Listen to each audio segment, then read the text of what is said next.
राघवेंद्र सरकार के श्री चरणों में हम सभी का प्रणाम। पवन पुत्र हनुमान भगवान श्री राम के प्रिय दास के चरणों में भी हम सभी का प्रणाम। रामचरितमानस के 3 दिवस के पाठ में भगवान श्री राम का जन्मोत्सव, शिव जी के विवाह की कथा और भगवान श्री राम का विवाह उत्सव। विवाह उत्सव में हम सब लोगों ने खूब आनंद मनाया। भगवान श्री राम, लक्ष्मण, दशरथ जी और सारे अयोध्यावासी अयोध्या पधारे। माताओं ने अपने पुत्र वधुओं की आरती उतारी और उनको जो लौकिक रीतें होती है वो सब रीतें वहाँ उन्होंने की। इन रीतों को करते हुए देखकर भगवान बड़े मुस्कुराने लगे। देखो, हमें भी संसार के नियमों के अनुसार इन रीतों को करना पड़ता है। इसके बाद में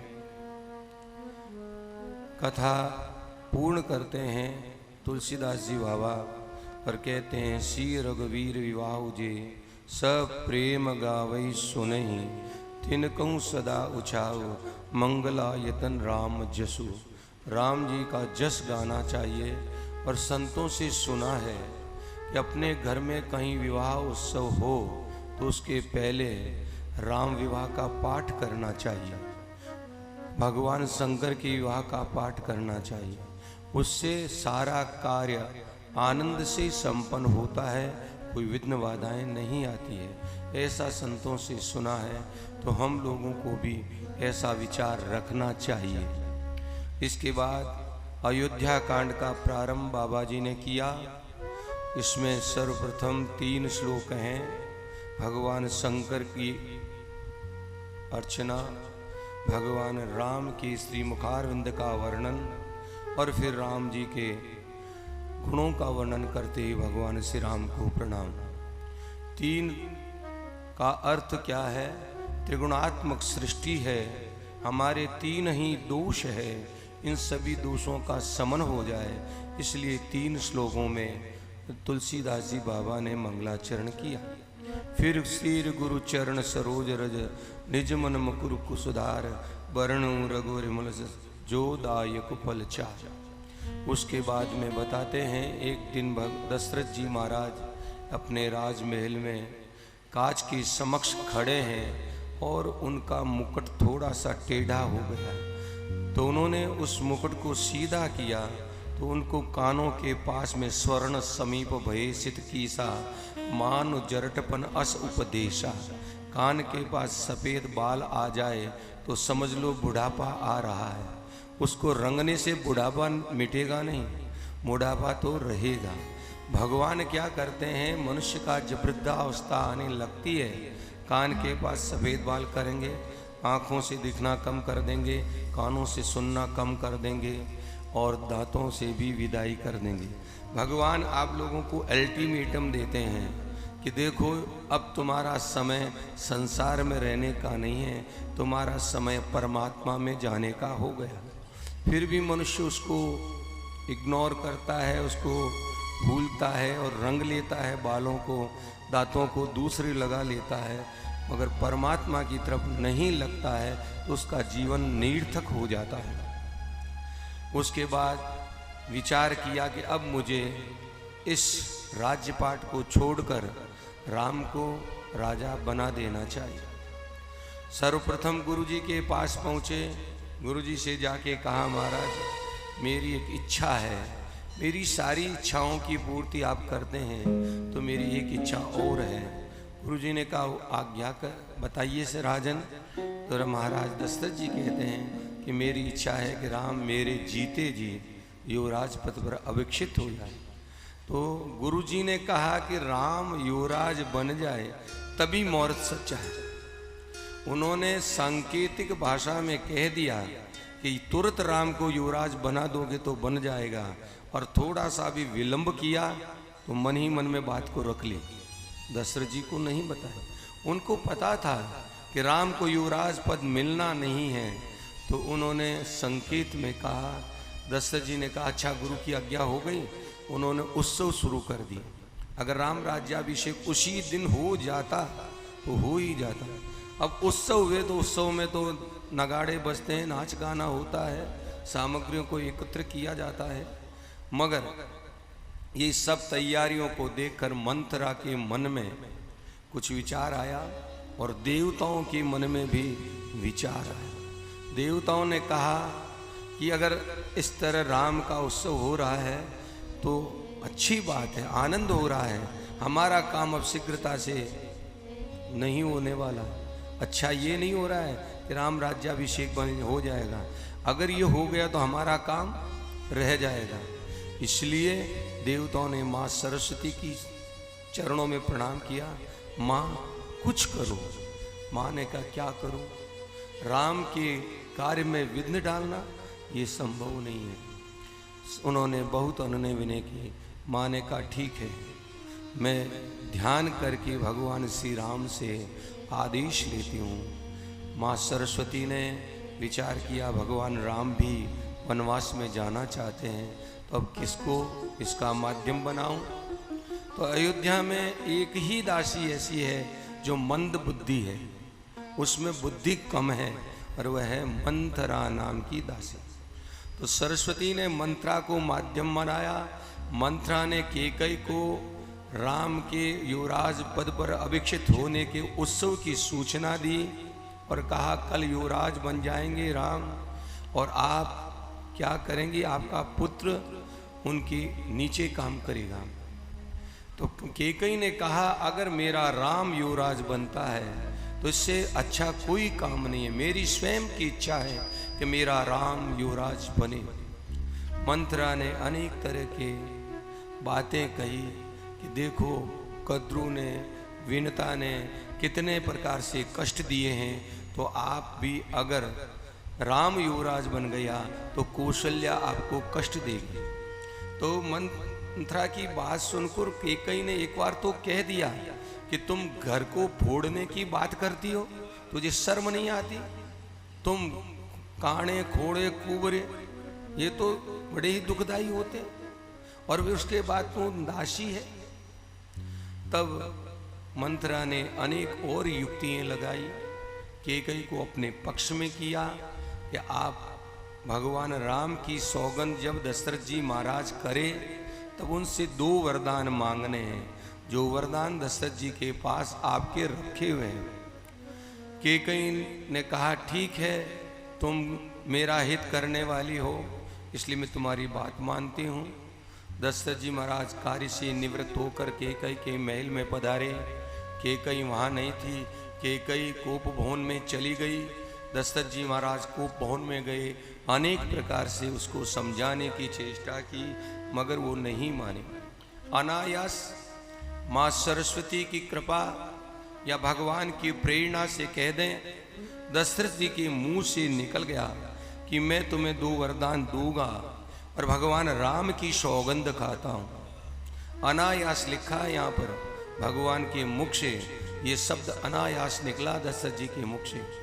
तब केकई ने वरदान मांगा कि आप मुझे ये वरदान दें कि मंत्रा ने पहले समझा दिया था कि पहले भरत को राज्य का वरदान मांगना है, अगर राम का वनवास पहले मांग लिया तो दशरथ जी जीवित रहे या न रहे, और दूसरा वरदान तुम्हारे को मिलेगा कि नहीं मिलेगा। इसलिए पहला वरदान कहा भरत को राज्य मिले, और दूसरे वरदान में 14 वर्ष के लिए राम वनवासी बन जाए। दशरथ जी ने कहा तुम मजाक कर रही हो, राम से तुम्हारा स्नेह ज्यादा है, फिर तुम क्यों इस तरह कर रही हो? केकई ने कहा नहीं, मुझे तो यही वरदान चाहिए। केकई ने इस प्रकार की वरदान की याचना करी। दशरथ जी महाराज ने कहा कि तू मेरी स्त्री है, मगर तेरे रूप में मेरा काल ही मेरे लिए तुमसे ये वरदान मांग रहा है। तो दशरथ जी महाराज ने कहा ठीक है, तुम चाहती हो तो ऐसा ही होगा, मगर उसमें एक वरदान को तुम जरा कम कर दो। राम वनवास न जाए, भरत राजा बन जाए, ये अच्छी बात है। मेरा राम भी चाहता है कि भरत राजा बने, राम को राज्य के लोभ नहीं है। इसलिए दशरथ जी महाराज के कहने पर भी केकई मानी नहीं। उन्होंने स्त्री वरदान की बात कही और इस प्रकार ये कथा चलती है। और यहाँ पर आकर के जिस प्रकार कोई भिल्लनी अपना शिकार करने के लिए बाण छोड़ती है, उसी प्रकार कैकेयी भी अपने वरदान रूपी बाणों से दशरथ जी महाराज को आताहत कर दिया, उनको घायल कर दिया। यहाँ तक का पाठ पहला है, दूसरा उसका होगा, वो बता देंगे।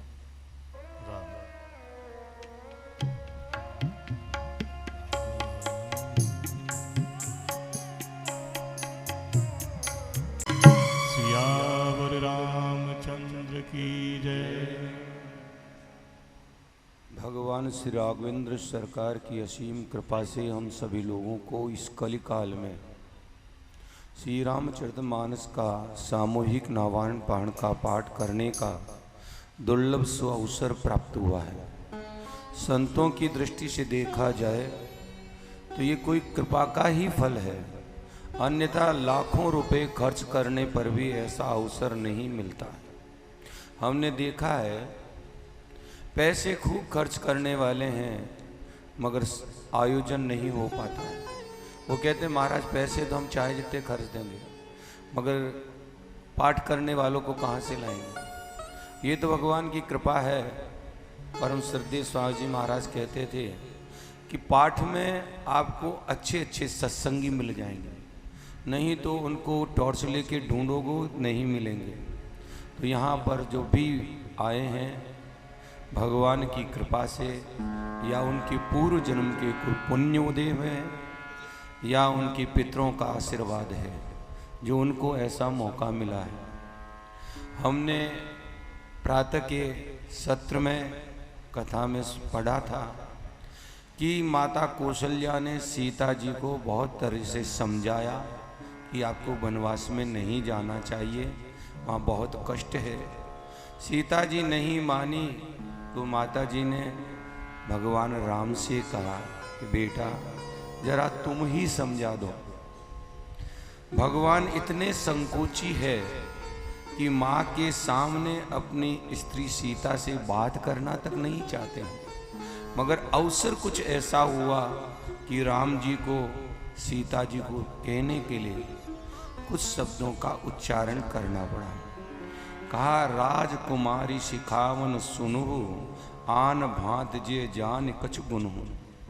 तुम्हारा और मेरा हित किस में है वो मैं तुम्हें बताता हूँ। तुम्हारा मेरा हित में है कि तुम घर पर रह कर के सास ससुर की सेवा करो और मैं वनवास में जाऊं, पिता की आज्ञा का पालन करूं।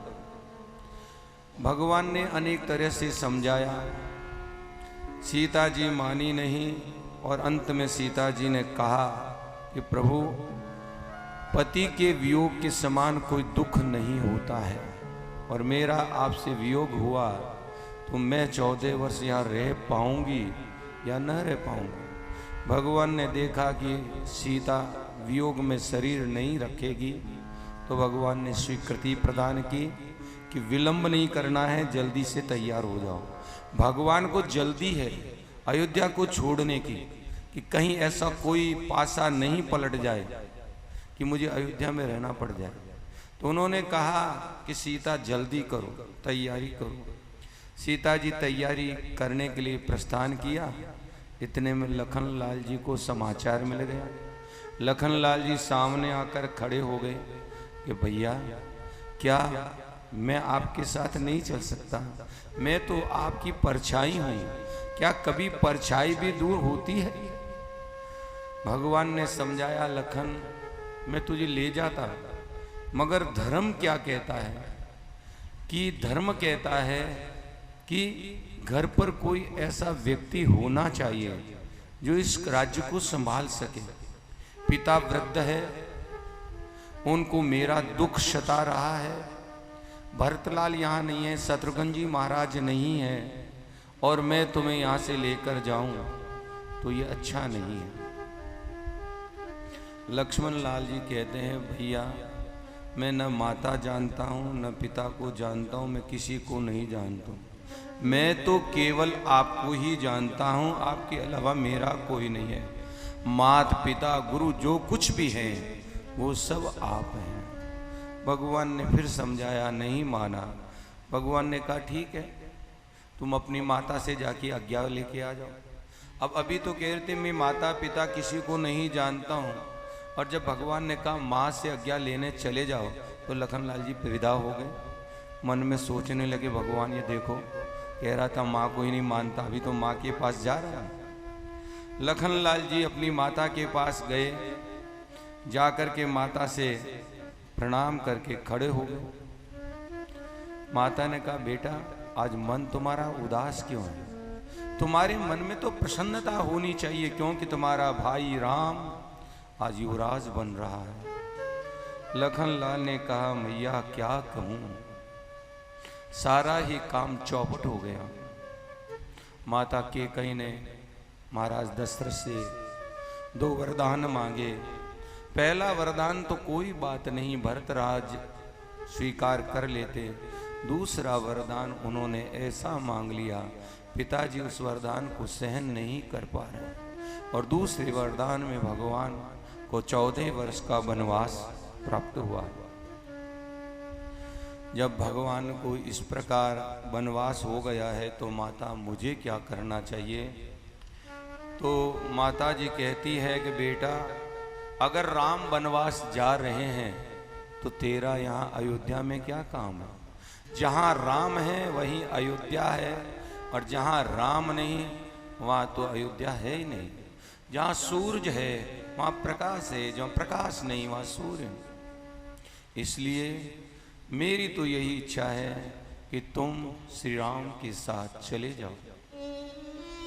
और दूसरी बात कि पुत्रवती जुपति जग सोही, रघुपति भगत जास सुत होई, न तरु बांझ बलिबाद बियानी, राम विमुख सुत ते हित जानी। और दूसरी बात और कही, तुमरे भाग राम बन जाए। दूसर कोई हित नहीं है, कोई कारण नहीं है भगवान राम का वनवास में जाने का, केवल तेरे लिए भगवान वनवास में जा रहे हैं। और तुझे मैं क्या कहूँ, कभी भी सपने में तेरे द्वारा ऐसा कोई काम नहीं होना चाहिए जिससे राम और सीता को कष्ट हो। राम तेरे पिता है और सीता तेरी माता है, ये विचार मन में ध्यान कर लो, और इनकी सेवा ही तुम्हारा धर्म है और कोई धर्म नहीं है। सत्य के समान कोई धर्म नहीं है। इस प्रकार माता ने आदेश प्रदान किया। लक्ष्मण जी महाराज पधारे, आकर के राम के सन्मुख प्रणाम किया और कहा, प्रभु माँ से आज्ञा लेकर आ गया हूँ, अब मेरे लिए क्या आज्ञा है? भगवान ने कहा, जल्दी करो, चलो पिता के पास चलते हैं। पिता के पास जाके प्रणाम किया। दशरथ जी महाराज को सुमंत जी ने विराजमान किया। दशरथ जी ने कहा, राम तुम मेरी बात को टाल दो। भगवान राम ने कहा, पिता आपने जो वचन दिया है उस वचन को मैं कैसे टालने दूं? मैं आपकी वचन की रक्षा करूंगा। सभी दधीची इन्होंने जो कहा वो करके दिखाया है, तो आप भी जो वचन अपनी मेरी माता को दिया है उसका पालन आप भी करिए और मुझे आज्ञा प्रदान कीजिए। भगवान ने आज्ञा मांगी। दशरथ जी ने अनमने मन से आज्ञा दी। राम, लक्ष्मण और सीता तीनों ही वहाँ से विदा हुए। गुरु वशिष्ठ के आश्रम पर पहुँचे। गुरु जी के सन्मुख प्रणाम करके कहा, गुरुदेव इस प्रजा को और इस राज्य को मैं आपके चरणों में समर्पित करता हूँ। इनकी देखभाल आपको करनी है, क्योंकि मेरा भाई भरत और शत्रुघ्न यहाँ नहीं है। पिता वृद्ध और दुखी हैं, इसलिए इस राज्य की रखवाली आपको करनी है। गुरु वशिष्ठ जी के सन्मुख अपनी अयोध्या वासी लोगों से कहा कि आप लोगों को वही करना है जिससे मेरे माता पिता को दुख न हो और उन्हें मेरी याद न सताए। फिर भगवान वहाँ से विदा हुए। इधर दशरथ जी महाराज को कुछ चेत हुआ, सुमंत को बुलाया। कहा, सुमंत तुम ऐसा करो, रथ लेकर के जाओ और 4-5 दिन वन में घुमा करके राम, लक्ष्मण, सीता को ले आना। मगर मुझे लगता है मेरा राम वापस नहीं आएगा, वो तो मेरे वचन की रक्षा करेगा, मगर तुम सीता को लिवा ले आना। सीता अगर आ जाएगी तो मेरा जीवन रह जाएगा, नहीं तो इनके वियोग में मेरा जीवन चला जाएगा। सुमंत लेकर के रथ को गया, भगवान राम लक्ष्मण को प्रार्थना की, अपने रथ पर बैठाया। नगरवासी भी भगवान श्री राम के साथ में हो लिए। थोड़ी दूर गए, तमसा के तीर पर भगवान ने रात्रि विश्राम किया। सभी लोग थके हुए थे, वो सो गए और कुछ भगवान की माया ने उनको मोहित कर दिया। भगवान राम अर्धरात्रि में उठे, सुमंत को उठाया, कहा सुमंत चलो हम रथ में बैठते हैं, तुम रथ को इस प्रकार चलाना कि उसकी खोज कोई ढूंढ न पाए। सुमंत ने रथ को इस प्रकार चलाया, उसकी खोज कहीं नहीं मिल पा रहे थे। भगवान वहां से सीधे श्रृंगवेरपुर पहुंच गए। इधर नगरवासी उठे, राम को ढूंढा, इधर उधर बहुत दौड़ लगाई, कहीं राम के दर्शन नहीं हुए। सब ने मन में विचार किया, हमारे कारण भगवान ने देखा हम कष्ट पाएंगे, हमें छोड़कर राम चले गए। सब व्रत नियम लेकर के अयोध्या में आकर के 14 वर्ष तक भगवान का इंतजार करने का मन में संकल्प किया और नियम पालन करने का संकल्प किया। श्रृंगवेरपुर पहुंचे, निषाद राज गुह को संदेश मिला। वो भगवान के सन्मुख सामग्री लेकर के उपस्थित हुआ और भगवान से प्रार्थना की, महाराज आप पधारें और मेरे राज्य में विश्राम करें।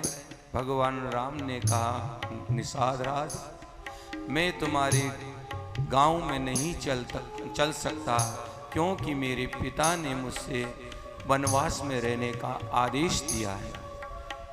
तो निषाद राज ने भगवान के ठहरने के लिए वहाँ व्यवस्था की, वहाँ भगवान विश्राम करने लगे। इधर निषाद राज गुह सुमंत भी आराम करने लग गए। निषाद राज गुह उनकी रक्षा के लिए धनुष बाण लेकर बैठ गया। लखन लाल भी वहाँ पर धनुष बाण लेकर वीरासन में विराजमान हुए। यहाँ पर लखन लाल ने एक गीता दी है जिसका नाम लखन गीता है। यहाँ लखन लाल ने निषाद राज को ज्ञान दिया है।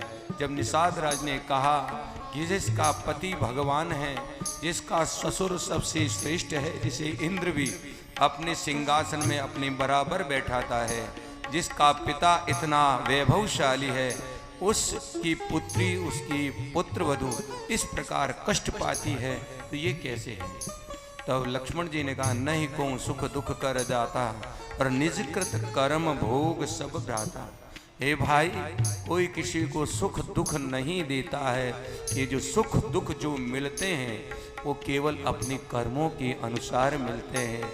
अनेक प्रकार के यहाँ पर लक्ष्मण जी ने ज्ञान दिया।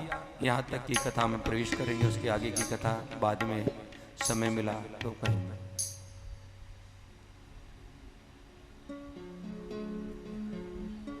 से बड़ा कोई दोस्त नहीं, इसीलिए परिवार के बिना जीवन ही नहीं, और परिवार प्यार का दूसरा नाम है। पिता के बिना मां का अस्तित्व नहीं होता। मैं आज इस शुभ अवसर पर पिता के लिए कुछ पंक्तियां कहने जा रहा हूं।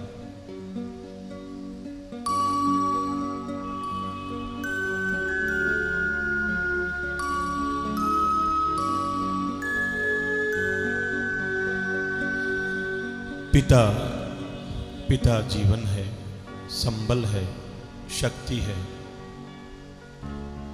पिता सृष्टि के निर्माण की अभिव्यक्ति है। पिता उंगली पकड़े बच्चों का सहारा है। पिता कभी कुछ खट्टा तो कभी खारा है। पिता पालन है, पोषण है, परिवार का अनुशासन है। पिता घोष से चलने वाला प्रेम का प्रशासन है। पिता रोटी है, कपड़ा है, मकान है। पिता छोटे से परिंदे का बड़ा सा आसमान है। पिता प्रदर्शित अनंत प्यार है, पिता है तो बच्चों को इंतजार है। पिता से ही बच्चों के ढेर सारे सपने हैं, पिता है तो बाजार के सब खिलौने अपने हैं। पिता से परिवार में प्रतिपल राग है, पिता से ही मां की बिंदी और सुहाग है। पिता परमात्मा की जगत के प्रति आसक्ति है, पिता गृहस्थ आश्रम में उच्च स्थिति की भक्ति है। पिता अपनी इच्छाओं का अनंत और परिवार की पूर्ति है। पिता रक्त में दिए गए संस्कारों की मूर्ति है। पिता एक जीवन को जीवन का दान है, पिता दुनिया दिखाने का एहसान है। पिता सुरक्षा है अगर सिर पर हाथ है, पिता नहीं तो बचपन अनाथ है। तो पिता से बड़ा तुम अपना नाम करो, पिता का अपमान नहीं उन पर अभिमान करो। क्योंकि माँ बाप की कमी को कोई बांट नहीं सकता और ईश्वर भी उनके दिए आशीर्वादों को काट नहीं सकता। विश्व में किसी भी देवता का स्थान दूजा है, माँ बाप की सेवा ही सबसे बड़ी पूजा है। विश्व में किसी भी तीर्थ की यात्रा व्यर्थ है, अगर बेटे के होते माँ बाप असमर्थ है। वो खुश नसीब होते हैं माँ बाप जिनके साथ होते हैं, क्योंकि माँ बाप के आशीषों के हजारों हाथ होते हैं, हजारों हाथ होते हैं, हजारों हाथ होते हैं।